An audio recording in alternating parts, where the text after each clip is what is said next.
ကျွန်တော်တရုတ်စကားနည်းနည်းပြောတတ်တယ်ဆိုရင်လည်းဘယ်လိုပြောရလဲရှင်။ Okay အဲ့တော့老师အရင်ဆုံးတရုတ်စကားကိုတရုတ်လိုဘယ်လိုပြောလဲဆိုတော့ Hi 大家好我是新颖老师新颖老师ဖြစ်ပါတယ်။အဲ့တော့老师တရုတ်စကားကိုဘယ်လိုပြောလဲဆိုတော့华语လို့ပြောမယ်။华语华语ဆိုတာကတရုတ်စကားကိုပြောတာအဲ့တော့တရုတ်စကားပြောသည်ဆိုရင်说华语说华语说华语ဒါဆိုရင်တရုတ်စကားပြောတယ်တရုတ်စကားနည်းနည်းပြောတယ်ဆိုရင်说一点华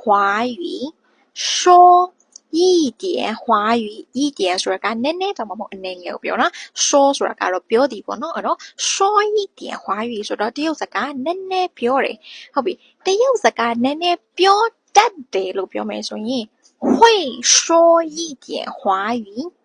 会说一点华语会ဆိုတာကတတ်တယ်လို့ပြောတာဟုတ်ပြီနော်会说一点华语ဒါဆိုရင်တရုတ်စကားနည်းနည်းပြောတတ်တယ်ဟုတ်ပြီအရှိဆုံးအနေနဲ့ဆိုတော့我ဆိုတဲ့ subject လေးထည့်လိုက်ရင်စာကြောင်းလေးကပို့ပြီးပြည့်စုံလာပြီပေါ့နော်အဲ့တော့我会说一点华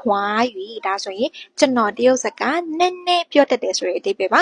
我会说一点华语